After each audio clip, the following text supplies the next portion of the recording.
¿Qué tal? ¿Cómo están amigos y amigas de esta comunidad? 10 minutos de análisis, por supuesto, que estarán centrados en esta nota que le doy a conocer a continuación.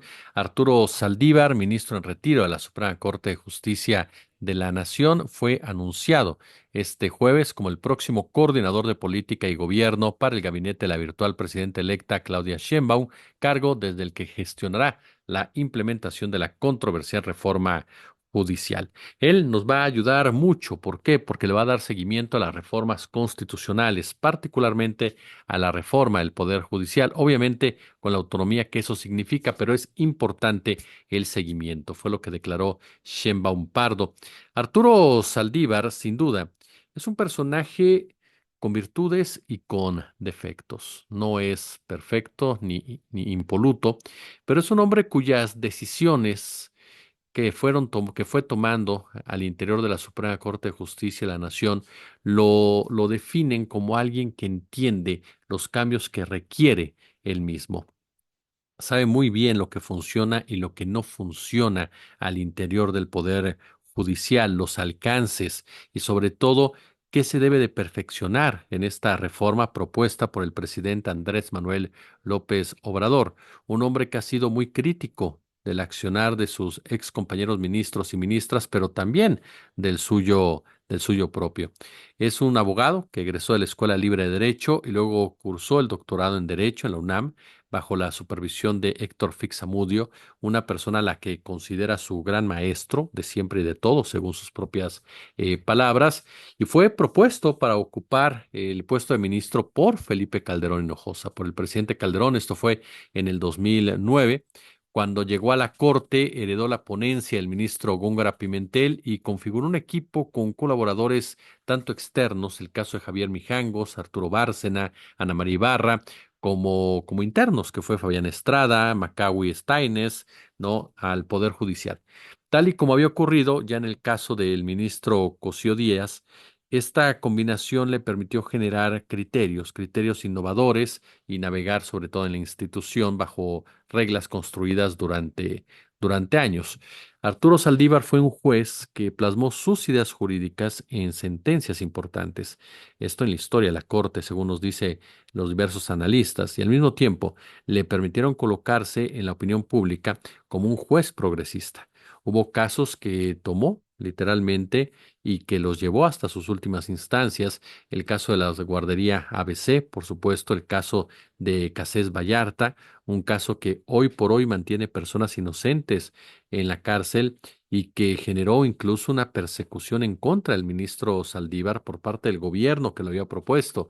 Genaro García Luna, entonces secretario de Seguridad Pública Federal, llegó a amenazar, a intimidar al magistrado con una amenaza de muerte, con una pistola en la sien, en pocas palabras.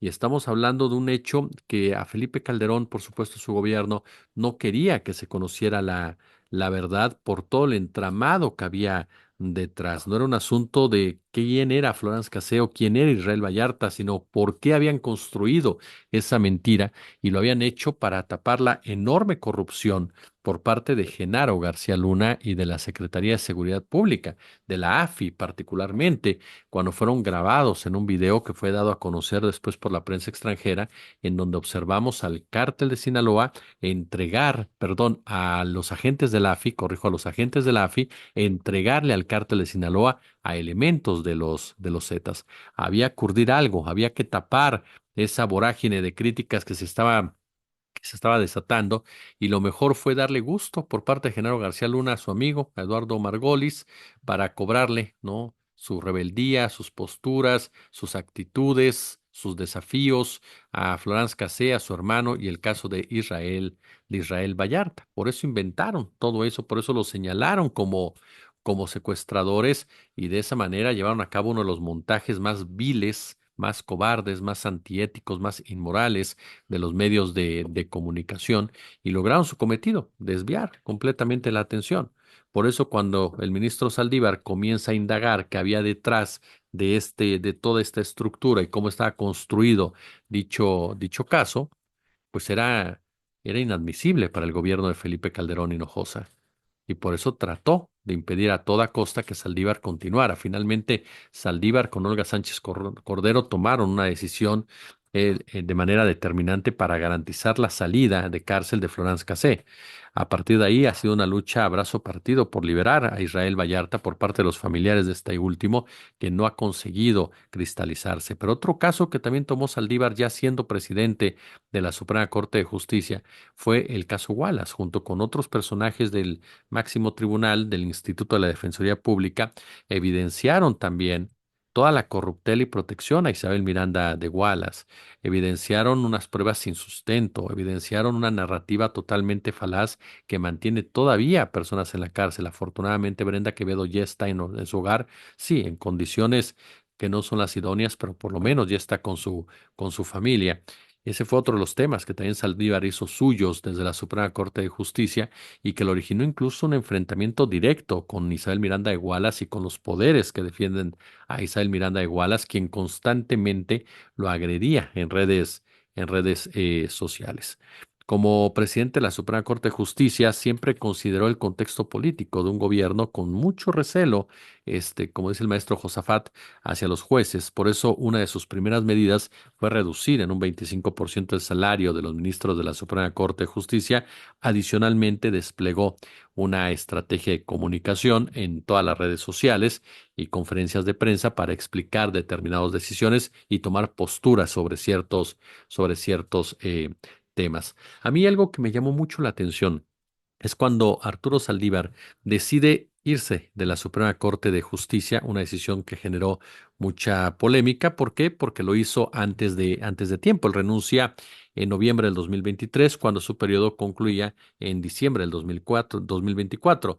Tras esa separación, se integra al equipo de Claudia Sheinbaum, lo que le permitió al presidente López Obrador nominar en su mandato un récord de 5 de los 11 integrantes de la Suprema Corte de Justicia de la Nación. Y se desataron las críticas, los cuestionamientos, las ofensas sobre todo, que trataron de minar su trayectoria como ministro. Un discurso demasiado agresivo por parte de varios analistas, de varios opinadores de la Suprema Corte de Justicia, expertos jurídicos, quienes tachaban a Saldívar de vendido, de arrastrado, de hipócrita, de traidor, demasiada virulencia realmente hacia un ministro que, ojo, cada que un ministro de la Suprema Corte se inclina hacia la izquierda, se le tacha de todo, de corrupto, de traidor, de hipócrita. Pasó con el ministro Góngora Pimentel también, que tenía un acercamiento con este Andrés Manuel López Obrador, cuando este era jefe de gobierno de la Ciudad de México. También le dieron hasta por debajo de la cubeta. Pero si el ministro se inclina a la derecha, como el caso de Cosío y otros más, pues entonces no pasa absolutamente nada y hasta lo aplaudimos. ¿Por qué? Porque la Suprema Corte de Justicia de la Nación es conservadora. Y yo insisto, esto no tendría nada de malo ni nada de extraño porque todos los tribunales, los máximos tribunales del mundo tienen una ideología política, por supuesto. Todo ser humano tiene una ideología política. El problema es cuando te conviertes en un vasallo del poder ejecutivo, del poder económico, como sucedió con la Suprema Corte durante muchísimos años. Era un vasallo del poder ejecutivo y aprobaba todo, aún y las violaciones más brutales a la Constitución de nuestro país.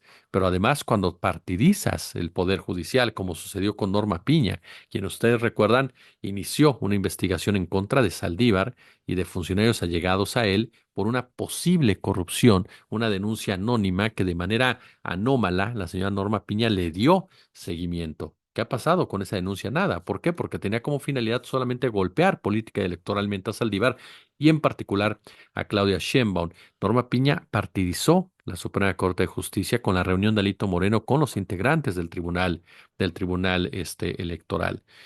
Es parte de las discusiones que se han tomado en torno a Saldívar, que tendrá que explicar también, por supuesto, su relación con un hombre sumamente cuestionable como es Julio Scherer.